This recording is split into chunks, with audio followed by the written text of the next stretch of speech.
Hello, Lloyd Cadena. Michelle Palma nga pala, from Australia. Dati akong taga Bacoor na nandyan pa ako sa Pilipinas. Masasabi ko lang, napakagaling mo. And inspirational yung mga videos mo, especially kapag broken-hearted yung tao. Kailangan nila ng suporta pero walang makausap. Advice ko lang, ina-advisean ko especially yung mga friends ko na broken-hearted na i-browse lang yung mga video mo sa YouTube. Nakatulong daw sa kanila yon. And ang galing-galing ng mga advices mo, even though kailan lang kita nakilala at kailan ko lang din nakita yung mga video mo, I'm already your massive supporter here in Australia. Nire-recommend kita sa bawat Pilipinong nakikilala ko. And, yeah, yun nga, nakakatuwa. Kasi minsan walang kausap yung tao, wala akong kausap.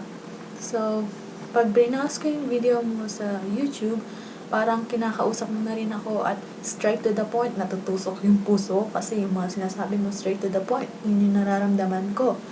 And, yeah, para sa akin, I wish you all the best and the success of life and God bless you.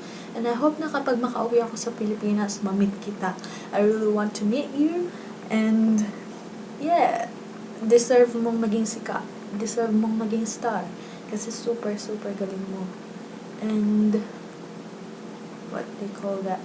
So, yeah, I love you. I love the videos.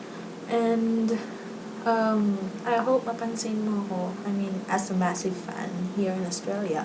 Kasi, it doesn't mean na dyan ka lang sa Pilipinas nagkaka-fan. Pati dito sa Australia nagkaka-fan ka at isa ako dun.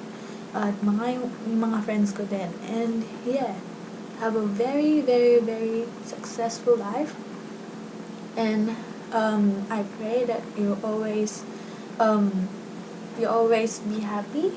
And I pray that you'll be, God will take care of you. At maraming salamat talaga sa mga talento na taglay mo para mapasaya yung mga kapwa mong tao. I'm really, really, really proud of you. Proud to be Pinoy. So, go LC. Bye!